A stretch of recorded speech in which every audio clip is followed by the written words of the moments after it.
really think we should get these people that designed and built Concords to have a go at HS2, because I won't be political. They'd probably say no, but, it's amazing that in the late 50s, in the 60s, you could design something like this, and then with taxpayers' money, and there's really been nothing that exciting happening ever since. I wish I could have flown on it, and I think if there were no restrictions, if she was serviceable to over, you're one at Brooklands, I presume you flew that model. No, actually, that's one I didn't fly, because really?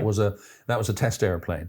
And so I first flew Concorde in 1977. I only ever flew the 7 British Airways production airplanes. The Delta Golf, the one we got at Brooklands, was one of the test fleet. And although BA eventually ended up owning it, I never actually flew that very one. Well, she's up and running. Oh, absolutely. She's up and running. There's no restrictions. Heathrow's yours. I know they don't have a key, but here's the key, Mike. Who are you taking with you, and where are you going? Gosh, that's easy. Well, the first thing I'd take with me is a co-pilot and a flight engineer and a cabin crew, because we had a cabin crew of 6 or 7 that were chosen from the very best amongst British Airways cabin crew to give the very best service on board. The next bunch of people I'd take, actually, this is, funny you should say this, is rather like the process that we went through when we were trying to decide who we, British Airways, would invite to be on the last flight. So for us, the last flight, as far as British Airways were concerned as a commercial airline carrying passengers on a scheduled route, was October the 24th, 2003, when I flew the last airplane with passengers on board from New York to London. And that was kind of the last flight in British Airways' mind. Then the rest of the flights were positioning airplanes off to the subsequent museums, which is where the real last actual flight was on November the 26th. So we went through this process. Who are we going to invite to fill the 100 seats? And what the answer was really interesting. We came up with, well, clearly we've got to invite some VIPs and some celebrities, because we want the publicity. And we've got to invite some really senior board level members of British Airways.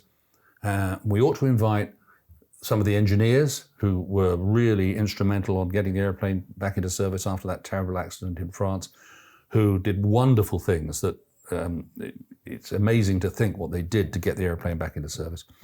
We ought to invite some regular customers who've flown on Concorde many, many times, because they've been good customers for British Airways. We like to invite some people who've never had the opportunity to fly in it. So how do we do that? Well, why don't we go to a number of charities that British Airways support and ask them to nominate some people? Why don't we have some sort of raffle? So we did both of those two things, so there were people who'd never flown on the airplane. Why don't we look into the booking system and see if anybody's booked on this last flight on 24th of October? So we did that, and lo and behold, there were 2 people, they were both British, who had booked on this last flight. There were only 2, and I was given the job of ringing them up and saying to them, look, I've got good news and bad news. So I rang this gentleman up who lived in the UK, he's British, lived down on the south coast. And I said, let's say Smith, Mr. Smith, it's Mike Bannister from British Airways here. Oh, I said, it's about your Concorde flight on October the 24th. So this was in April, because we announced the retirement on April the 10th. This was April the 10th. He said, there's something wrong with my flight. You're not cancelling it or anything. No, we're not doing that, Mr. Smith. And I just wanted to let you know, it's kind of good news and bad news. And he said, well, what's the bad news? I said, well, the bad news is that we British Airways very reluctantly have decided that we have to stop operating Concorde, and the last flight is going to be your flight on October the 24th. He said, oh, that's terrible. So what's the good news? I said, well, the good news, sir, is we're going to give you the £10,000 back that you paid for the 2 tickets, and you can still travel with us for free. Oh, he said, that is good news. Well, and he did. Good news. So we did a whole bunch of that sort of thing to make sure that the passenger profile was as representative and a cross-sectional as we could possibly do. And I guess that would answer your question. If we could take off tomorrow and go through the same process. I think I might tweak it a little bit and bring my wife and daughter and 2 sons. Good idea. Yeah. But apart from that... And where are you going? Oh, I'd go to New York. Yeah? Yeah, absolutely, because that's the destination that the airplane was designed for. It's designed to go from Northwest Europe to the eastern coast of the United States. That's the airfield that had the most Concorde movements of anywhere, because both Air France and British Airways went there, so it had more Concorde movements than either Heathrow or Charles de Gaulle Airport. I love New York. I spent many, many years of my life doing my city living in New York. I've got a lot of friends in New York. New York would welcome us with open arms. And so, yeah, that's an easy one where it would go. And the route is ideal for it. Lovely. Nostalgic. Oh, yeah, I like a bit of nostalgia, but it's not what it used to be. And even though I don't do any sort of research on the guests and nothing's scripted, I mentioned that before the show that I watched the YouTube video because it was sent to me where you're in the Concorde simulator and you've decided to go down the Thames and fly, it's Tower Bridge, isn't it? Not London Bridge, Tower Bridge. In between Tower Bridge, and then you come onto the Mall and you fly the route that you flew for the Golden Jubilee. So I wanted to know a little bit about that because I've watched flypasts in the past, and you're mixing a commercial aircraft with the military fleets.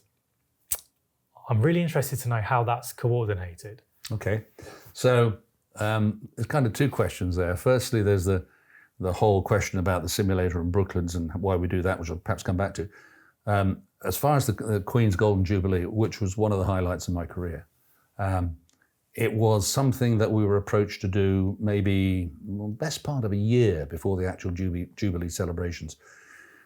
Typically for these types of celebrations for the Queen and indeed now for the King, the celebrations will end with a flypast over Buckingham Palace, which is organised by the Royal Air Force and is usually the last element of it is the Royal Air Force aerobatic team, the Red Arrows.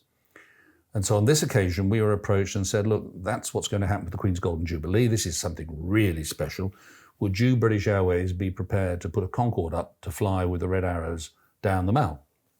And so our initial reaction was, yes, well, we're delighted and honoured to be asked, but obviously we need to look into it because it's not a straightforward thing. First of all, there's that very question you came to at the end. We are not an Air Force. We are not the military. We are a commercial airliner. We do not do formation flying down the Mall at 1,000 feet. It's just not what we do. So if we are going to do this, it is going to be totally out of the normal. So we need complete permission from the board of British Airways to do this. Never mind the detail, just the principle. Will we do? So the first step was for me to go and talk to the board on several occasions and explain what the plan was, why we'd been asked to do it, and how we were going to set about making sure that it was safe. And I had to convince the board that this was an okay thing to do, which fortunately I succeeded in doing. So the next step is to make sure that it is an okay thing to do. So coincidental with that, I'm already talking to the Red Arrows about how we're going to do this. And we're now about 6 months out. So the first thing that we've got to do is for them to come and fly on our Concordes to understand how our operation goes. And so what we did was take some key members of the Red Arrows team and flew them on Concorde to New York and back. So they understood and experienced what it was like to fly an our aeroplane. Then I was lucky enough to be invited to go and fly with the Red Arrows on a full display, so I understood what they were doing. Then we wanted to start planning the route. Well, we've got this fantastic simulator, which is now at Brooklands, the one that you're talking about in the video clip. That's so good that you can practice that. You can't practice the art of formation flying, but you can practice the routes and the speeds and work out the best way to do it. So we did all of that. And it just came together on the day, not like a fortunate roll of dice. It came together on the day because a lot of people put a lot of effort and time into planning it to make sure that it all fell into place. Now, interestingly, it is that very last element that closed the show that a lot of people remember as being one of the most striking images ever seen of Concorde as we came down the Mall. Now, I've been lucky. I've flown in formation with the Red Arrows on 3 occasions. So it was the Queen's Golden Jubilee, the state opening of the Scottish Parliament, and the 50th anniversary of Heathrow. But the last one was the Queen's Golden Jubilee. So I'd flown with the Red Arrows before, and I absolutely loved doing that. But I'd never experienced seeing over 1 million people face to face. And when I say face to face, we were only at 1,000 feet, so 300 meters. You could actually see individual faces. You could actually see people waving flags and cheering and clapping and waving their hats. And as we came over the Barbican Centre on the centre line to the Mall, you could look down the Mall and you could see Her Majesty standing on the balcony. It was an absolutely fantastic experience. And as we came down there with everybody waving their flags at 1,000 feet, 325 miles an hour, a Concorde with 9 Red Arrow Hawks on the wingtips and behind, you think, gee, this 7-year-old kid's really ended up exactly in the right place for that dream. And then to pull away and climb off and go and land at Heathrow, I mean, it was wonderful. And it's something that clearly I'll never do again apart from on a simulator. But one day I hope that it'll be done again with another supersonic airline, because it's been done again with other aircraft at other shows. But I think we kind of trailblazed the way to do that. Yeah, well, you've summed up. It is a cool job title and also obviously a cool job to do. And then I did look at Sky News and I saw, I just wanted to watch it again then from a different perspective. There's you flying a simulator down the Mall, and I'd love it if you told me a little bit more. Okay, so that bit's kind of different, because when we took the terrible decision that we were going to have to retire the airplane, one element in that decision process is what are we going to do with these airplanes? British Airways owned the airplanes at this stage. So clearly, there are a number of options. One of them is to just break them up. Well, we're not going to do that. One of them is to sell them on to another airline. Well, we really didn't want to do that because Concorde was synonymous with British Airways. It meant British Airways. The British Airways didn't want to sell it on to another airline, even not to Virgin. I could talk about that bit as well. But anyway, so in the end, what we decided to do was that we needed to make sure that these airplanes that were, yes, British Airways had bought, and yes, we British Airways had made quite a significant profit operating them. They were originally paid for by the UK and the French taxpayer. And so there's public interest and investment in them. So on the operational side, British Airways made a nice, handsome profit. But the public had paid for the original design development. So we are duty bound anyway to make sure these are on good public display and there's public access to these things that they have paid for. It's only the right thing to do. So the next thing to do is, where are we going to put them on public display? So we put out a tender to say, would you like to home a Concorde? And if you would, give us your business case for doing so. And we put that out worldwide. And we had about 850, 900 responses for various organizations around the world, mostly kind of museums or aircraft, but not totally, quite a lot of business parks, for instance. It wasn't Disney, but maybe a big business park somewhere in the world. We thought Concorde would be a great thing. So then we had to narrow that down, which was relatively easy to narrow down to about 80. And then we had to narrow it down even more to the final small group. And that was very difficult. And we also worked in conjunction with Air France because we didn't want to be sending 2 Concordes to the same destination. Now, British Airways had 7 Concordes in the fleet at that stage. 5 of those had been modified after that terrible accident in France, so they could fly. The other 2 hadn't been modified, so they couldn't fly.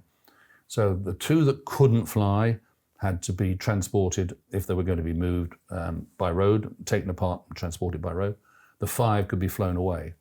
There was also the 8th Concorde that British Airways owned, which was the Delta Golf, Golf Bravo, Bravo, Delta Golf, which was the last of the test airplanes. It was never intended to go into service, and it last flew in 1984 on Christmas Eve. And then it was subsequently put into storage. British Airways owned it, and they used it as a spares source. So what's going to happen with that airplane? So in all of this process, we decided that an airplane must go to Filton, Bristol Filton, because that's where the first flight from the British assembled airplane took place. So that's a tick in a box. Secondly, we ought to be mindful of the location of the Concordes around the UK. So we want to try and space them out so there's as much public access as possible. There were already one in Yeovilton, which was one of the test airplanes, already one in Duxford, one of the test airplanes. So that's sort of Yeovil, the southwest, and Cambridgeshire. So we really need some in the Midlands and something up north. So where's a logical place for those 2? And in the Midlands, not the Midlands, but further north, the logical place would be Manchester, because quite a lot of Concorde flights, special flights, went through Manchester. There's quite a strong tie between Concorde and Manchester. Further north still, Edinburgh, because there was a lot of Scottish input into the design manufacture of Concorde, so that makes a lot of sense. So that's the ones in the UK. Then where else? Well, Concorde also flew to Barbados. We had a very good scheduled program to there over many years. So one to go to Barbados. Where else? Well, the States, obviously. So New York was the place where Concorde went to most often. So we've got to have a Concorde in New York. And we've got one left after that that's flyable. And it would make sense to spread across the States as well. So why not put one on the West Coast in the Museum of Flight that used to be the Boeing Museum of Flight in Seattle? So that's the flyable ones. Then what do we do with the non-flyable ones? Well, we could take one of them apart and ship it, as we mentioned, to Edinburgh. So that was done.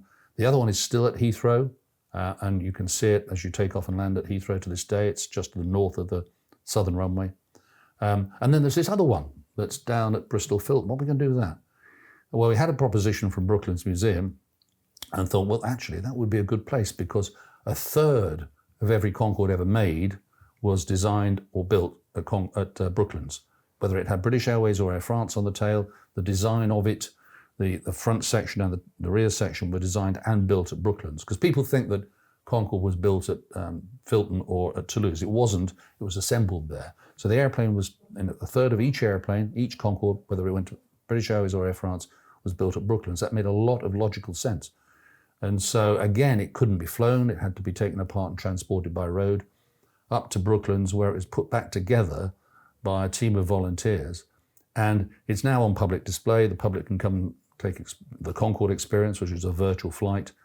And to this day, we have had about 75% more people have flown on the Concorde experience at Brooklands than ever flew on any individual British Airways aircraft.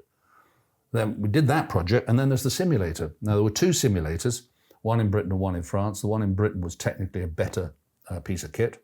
What's going to happen to that? Well, we used it for the training of our pilots and the checking of our pilots, but it was down at Bristol because that was initially where it was built as support for the initial program. Never been moved because it was too risky to move it. So it's still down at Bristol, but it's surrounded in the Airbus factory by stuff that works 24/7, 365 days a year. So it cannot be taken out intact. So what had to happen to it, it had to be dismantled and shipped by road to its final destination. Well, Brooklands Museum pitched in for that. And it arrived one day on the back of a low loader in pieces. And I saw it arrive and I thought, that's never going to work again. It's just going to sit at the back of the hangar. But the same team that put the airplane back together, put the simulator back together, and now it flies better than it did when we had it at British Airways because computers and projectors have come on so much. And we use it as an experience for individuals to come and fly with me or one of my colleagues, anybody, to fly Concorde. So what we do is we say, anybody can come and fly this. You will do a takeoff, you will fly it round, you will do a landing, being taught, aided, instructed, whatever you like, by the person sitting next to you, an ex-Concorde pilot. And you will do it all because we can make sure that we will give you enough tuition and enough clues to do it all. And we have had a real spectrum of people, so from an 85-year-old lady who had never, ever flown. I don't mean never piloted. She'd never been on an airplane, all the way through to a test pilot from Boeing who came over all the way from Seattle just to fly the Concorde simulator. And part of the excitement of doing that is not just to fly the airplane and talk to the crews and talk about the anecdotes that we've got about what happened in the life of the airplane, but also some entertainment. So what we've done is bolted onto a conventional flight simulator so that actually we can do silly things like fly through Tower Bridge, which we never would do on the airplane, but it's an entertainment factor as well. So it's a two-part experience. You are getting the opportunity to literally fly this airplane. It flies just like the airplane. So you're getting literally the opportunity to fly this fabulous airplane and at the same time to have this wonderful entertainment experience as you fly down the Mall like I was lucky enough to do with the Red Arrows, and you fly down underneath Tower Bridge and you do a landing back at Heathrow or several other destinations. So, and it's very, very This is successful. open to me. Oh yeah. Okay. It's open to you. Well, unless you're booked up for the next sort of 10, 20 years, then I'll be seeing. Great. I'll well, be look seeing forward you to soon. We tend to be booked up for the next 2 to 3 months.